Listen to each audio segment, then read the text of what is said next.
साथियों, एक बार फिर से आप सभी का स्वागत के साथ उत्कर्ष मिश्रा आपका स्वागत है आपके अपने official NRC portal YouTube channel पर। चलिए आज हम यहाँ पर सॉल्व करने वाले हैं दिसंबर 2019 का जो सीटेट का पेपर है, पेपर फर्स्ट। कौन सा पेपर फर्स्ट हम यहाँ पर सॉल्व करेंगे? बाल विकास, सीडीपी और पेडागोजी दोनों को लेकर। ठीक है, यहाँ पर दिसंबर 2018 लिखा है, सॉरी मिस्टेक हुआ है, दिसंबर 18 बल्कि दिसंबर 2019 है। यहाँ पर थोड़ा थंबनेल बनाने में मिस्टेक हुआ है। ठीक है, तो चलिए, और हाँ, आपको एक सलाह देता हूँ कि आप लोगों ने अभी तक जो मैंने पेपर पिछला सॉल्व करा था, वीडियो बनाया था, यदि आपने अभी तक नहीं देखा हो ना, तो डिस्क्रिप्शन बॉक्स में आपको लिंक मिल जाएगा। वहाँ से जाकर जो है मैंने ईवीएस का पेपर सॉल्व कराया था उसको वीडियो देख लो। सीडीपी का पेडागोजी का जो पिछला वीडियो मैंने बनाया था उसका वीडियो आप जाकर नीचे डिस्क्रिप्शन बॉक्स में लिंक रहेगा, आप वहाँ जाकर जरूर देखो। क्योंकि आपको बता दूं, मैंने पिछले वीडियो में भी बताया था कि सीटेट में मैक्सिमम प्रश्न जो है रिपीटेड पूछे जाते हैं। तो आप सभी लोग जितना ज़्यादा प्रैक्टिस करोगे, प्रैक्टिस सेट सॉल्व करोगे, ठीक है, प्रीवियस ईयर का पेपर सॉल्व करोगे, आपकी तैयारी उतनी ही मजबूती के साथ आप अपने आप को तैयार करते हुए पाओगे। ठीक है, चलिए ज़्यादा टाइम वेस्ट ना करते, सबसे पहले जो लोग नए लोग हैं और वो लोग चैनल को जरूर सब्सक्राइब कर लो, बेल आइकन को अवश्य क्लिक कर लेना, जिससे कि आगामी सभी वीडियो की नोटिफिकेशन सबसे पहले आपको मिल सके।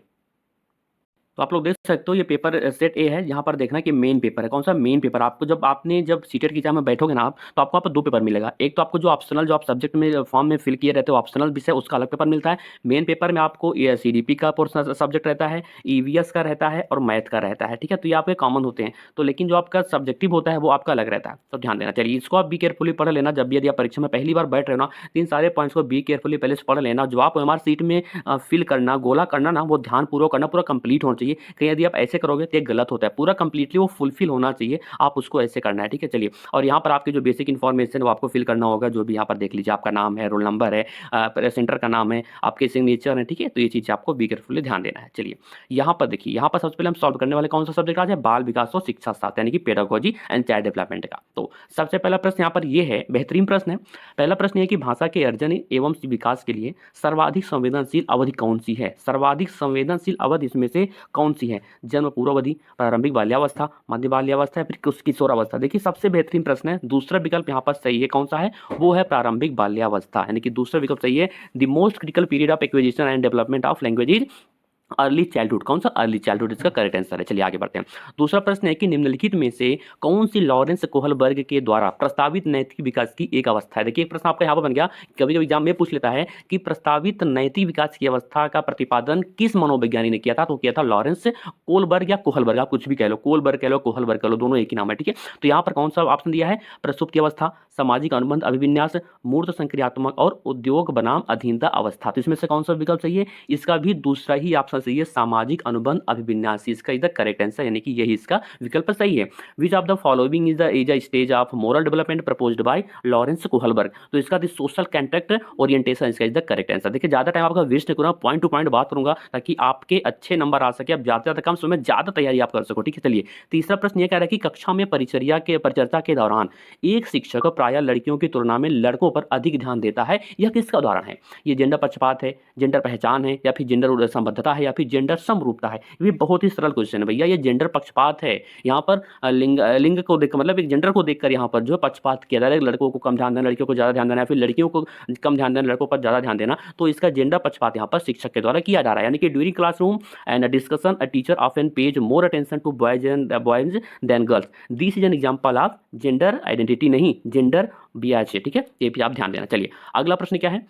अगला प्रश्न है कि बच्चों में जेंडर रूढ़वादिता एवं जेंडर भूमिका अनुरूपता को कम करने के लिए निम्नलिखित में से कौन सी पद्धति प्रभावशाली है? एक सही बात ध्यान देना, जब एग्जाम में बैठना और यदि आपके सामने ऐसा कोई लड़का लड़कियों को लेकर, छात्र छात्राओं को लेकर कोई प्रश्न आ जाना, ध्यान देना, आपको वहाँ पर मतभेद नहीं करना, लड़का हो या लड़की हो, ठीक है, विकलांग लड़का हो या फिर सामान्य लड़का हो, किसी में आपको भेदभाव वाला क्वेश्चन आपको सही नहीं करना है, भेदभाव बिल्कुल नहीं करना दिया, आप एज ए टीचर हैं तो। ठीक है, ध्यान देना। तो इसमें से विकल्प दिया है जेंडर पक्षपात के बारे में परिचर्चा, जेंडर विशिष्ट भूमिकाओं को महत्व देना, जेंडर पृथक यानी कि अलग खेल समूह बनाना, या फिर जेंडर पृथक यानी कि अलग बैठने की व्यवस्था करना। तो इसका कौन सा विकल्प सही है? इसका भी पहला ही विकल्प ऑप्शन सही है, जेंडर पक्षपात के बारे में परिचर्चा, यानी कि which of the following is an effective strategy to reduce childrens and gender stereotype and gender role conformity. ठीक है, जिसका कौन सा विकल्प सही है? इसका आपको बता दूं, पहला ही विकल्प है, डिस्कशन अबाउट जेंडर वाइज। ठीक है, चलिए आगे बढ़ते हैं, अगला प्रश्न देखते हैं।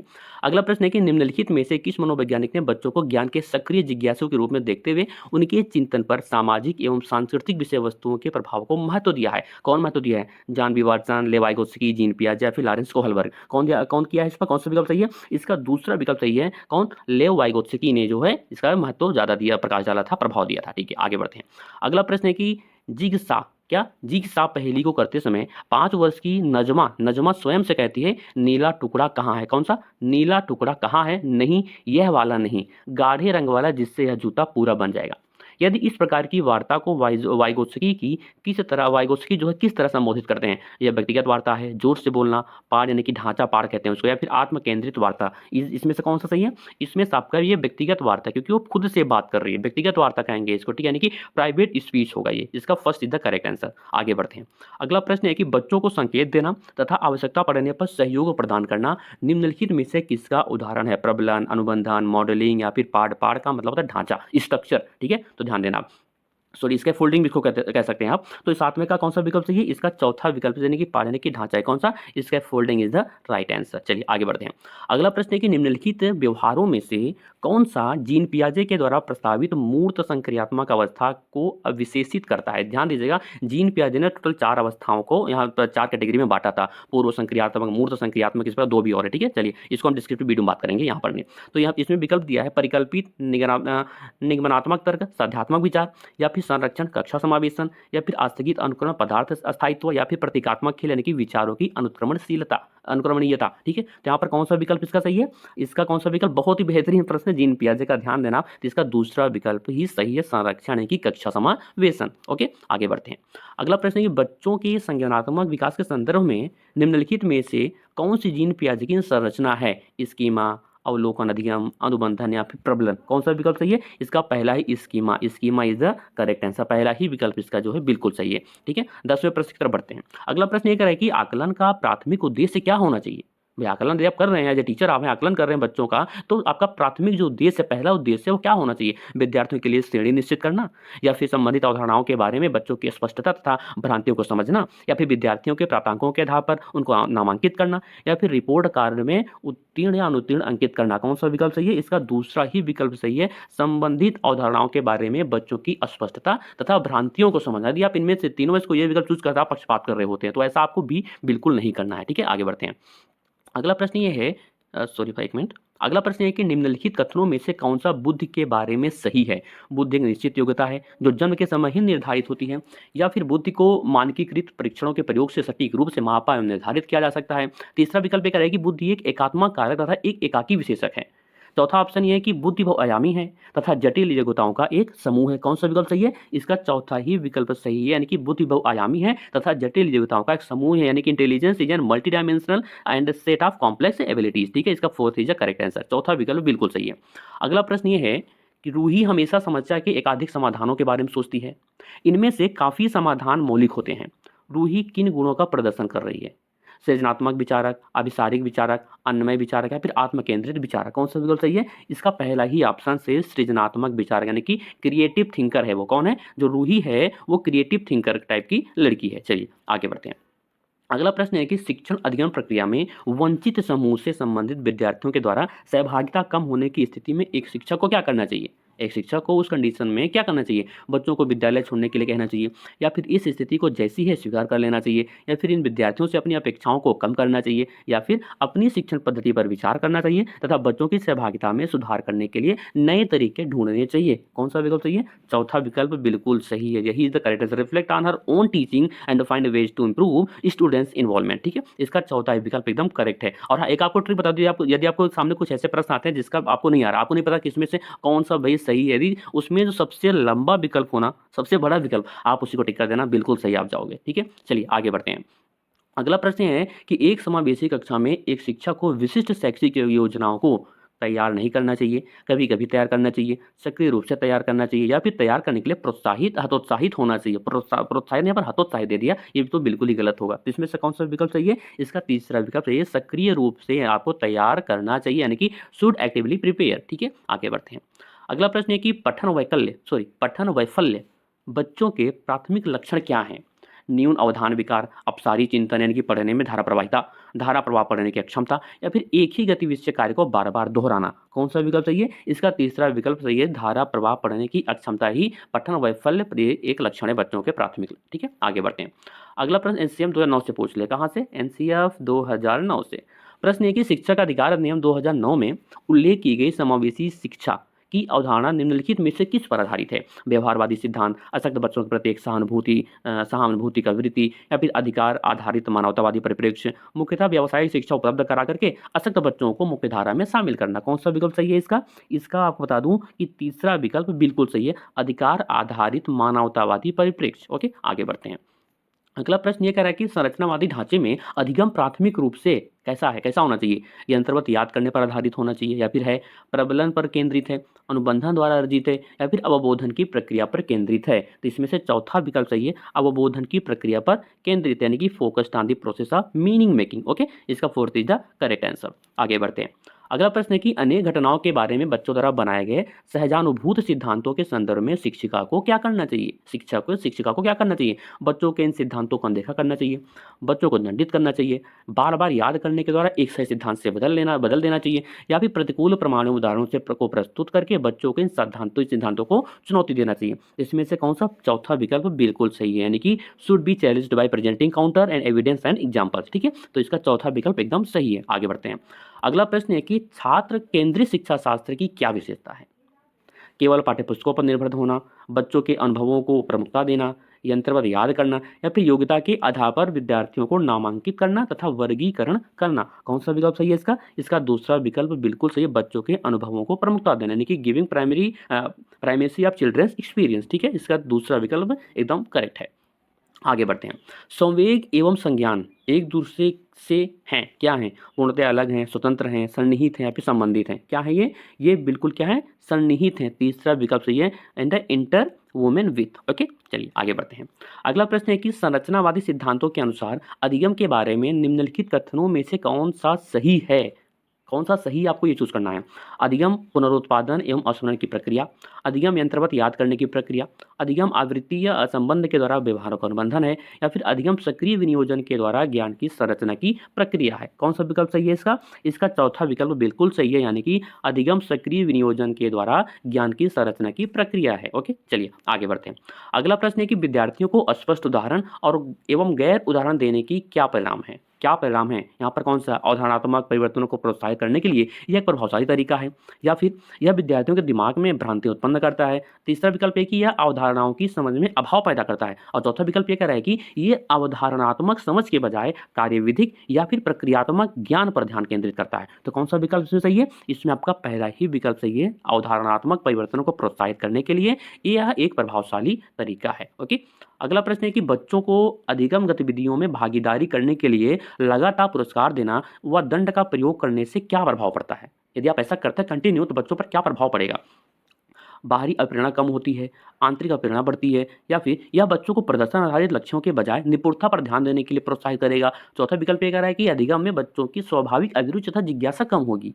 बहुत ही बेहतरीन प्रश्न है, तो इसका चौथा ही विकल्प सही है। यदि आप ऐसा कंटिन्यू करते हैं तो बच्चों में अधिगम में बच्चों की स्वाभाविक अभिरुचि, जो उनका इंटरेस्ट और उनका जिज्ञासा है ना, क्यूरियोसिटी है, वो बहुत ज़्यादा कम हो जाएगी। ठीक है, तो ध्यान दीजिए, चौथा विकल्प सही है, कभी आपको ऐसा नहीं करना। अगला प्रश्न ये क्या है? अगला प्रश्न ये कि निम्नलिखित में से कौन सी प्रथाएं सार्थक अधिगम को बढ़ावा देती है? किसको? सार्थक अधिगम को बढ़ावा देती हैं। कौन सी प्रथाएं? शारीरिक दंड, सहयोगात्मक अधिगम, पर्यावरण, सतत एवं समग्र मूल्यांकन, या फिर निरंतर तुलनात्मक मूल्यांकन? अब इसमें से कौन सा है? पहला दूसरा सही, या फिर दूसरा तीसरा चाहिए, या फिर पहला दूसरा और तीसरा सही है, या फिर दूसरा तीसरा और चौथा सही है? इसमें से कौन सा विकल्प सही है वो आपको टिक करना है, जल्दी से बताइए। 24 क्वेश्चन है, इसका जो है दूसरा विकल्प सही है ये, यानी कि दूसरा और तीसरा, सहयोगात्मक अधिगम, पर्यावरण और सतत एवं समग्र मूल्यांकन इज द करेक्ट आंसर, यानी कि इसका दूसरा विकल्प एकदम सही है। चलिए आगे बढ़ते हैं। अगला प्रश्न ये है कि शिक्षक जो है बच्चों की जटिल अवधारणाओं की समझ को किस प्रकार सहज कर सकते हैं? किस प्रकार सहज कर सकते हैं? एक व्याख्यान देकर, प्रतियोगितात्मक अवसरों की व्यवस्था करके, या फिर बार बार यांत्रिक अभ्यास के द्वारा, अन्वेषण एवं परिचर्चा के लिए अवसर उपलब्ध करके? इसमें से कौन सा विकल्प सही है? इसका चौथा ही विकल्प सही है, अन्वेषण एवं परिचर्चा के लिए अवसर उपलब्ध करके, by providing opportunities for exploration and discussion. Okay, इसका fourth is the correct answer. आगे बढ़ते हैं। 26 प्रश्न ये कह रहा है कि एक प्राथमिक विद्यालय की अध्यापिका बच्चों को एक प्रभावशाली समस्या समाधानकर्ता बनने के लिए किस प्रकार से प्रोत्साहित कर सकती है? किस प्रकार से प्रोत्साहित कर सकती है? प्रत्येक छोटे कार्य के लिए भौतिक पुरस्कार देकर, केवल प्रक्रियात्मक ज्ञान पर बल या फिर महत्व देकर, गलत उत्तरों को अस्वीकार करके एवं दंडित करके, या फिर बच्चों को सहानुभूत अनुमान लगाने के लिए प्रोत्साहित करके तथा उसी पर आधारित विचार मंथन करके। इसका कौन सा विकल्प चाहिए? इसका चौथा ही विकल्प चाहिए, बच्चों को सहानुभूत अनुमान लगाने के लिए प्रोत्साहित करके तथा उसी पर आधारित एक विचार मंथन करके। ठीक है, चौथा ऑप्शन इसका बिल्कुल सही है। अगला प्रश्न ये कह रहा है कि निम्नलिखित अवधि में से किसमें शारीरिक वृद्धि एवं विकास से तीव्र गति से घटित होता है? यानी कि किस अवस्था में शारीरिक वृद्धि सबसे तेज होता है? ये आपको इसमें से सही विकल्प आपको ढूंढना है। पहला विकल्प है शैशवावस्था, प्रारंभिक बाल्यावस्था में, प्रारंभिक बाल्यावस्था एवं मध्य बाल्यावस्था में, मध्य बाल्यावस्था एवं किशोरावस्था में, या फिर किशोरावस्था एवं वयस्कावस्था में। इसका पहला ही विकल्प सही है। शैशवावस्था, प्रारंभिक बाल्यावस्था में जो है बच्चे का जो है शारीरिक विकास जो है बहुत तीव्र गति से होता है। ठीक है, उसके बाद होता है लेकिन मंद गति से होता है, यानी कि धीमी गति से होता है। अगला प्रश्न है कि निम्नलिखित में से कौन सा विकास का सिद्धांत नहीं है, पूछा है। क्या नहीं है? विकास जीवन पर्यंत होता है, विकास परिवर्त्य होता है, विकास आनुवंशिकता एवं पर्यावरण दोनों के द्वारा प्रभावित होता है, विकास सार्वभौमिक है तथा सांस्कृतिक संदर्भ इससे जो है प्रभावित नहीं करते हैं। इसका जो चौथा विकल्प यही सही है भैया, ऐसा नहीं होता है। विकास सार्वभौमिक है तथा सांस्कृतिक संदर्भ से प्रभावित नहीं करता, ऐसा नहीं करता, बिल्कुल प्रभावित करता है। ठीक है, तो ये सिद्धांत नहीं, बाकी ये सब जो है ये विकास के ही सिद्धांत हैं। आगे बढ़ते हैं। अगला प्रश्न ये है कि वैयक्तिक विभिन्नताओं का प्राथमिक कारण क्या है? वैयक्तिक मतलब व्यक्तिगत विभिन्नताओं का प्राथमिक कारण क्या है? लोगों के द्वारा माता पिता से प्राप्त आनुवंशिक संकेत पद्धति, जिसे हम कोड कहते हैं, जन्मजात विशेषताएं, पर्यावरणीय प्रभाव, आनुवंशिकता एवं पर्यावरण के बीच जटिल पारस्परिक क्रिया। इसमें कौन सा सही है? इसमें आपका बिल्कुल यही विकल्प सही है, चौथा वाला। कौन सा? आनुवंशिकता एवं पर्यावरण के बीच जटिल पारस्परिक क्रिया ही इसका इज द करेक्ट आंसर। आगे बढ़ते हैं। अगला लास्ट प्रश्न है सीडीपी का। ये कह रहा है कि निम्नलिखित में से कौन सा द्वितीयक समाजीकरण एजेंसी का उदाहरण है? किसका द्वितीयक समाजीकरण का एजेंसी का उदाहरण पूछ रहा है, ध्यान दीजिएगा।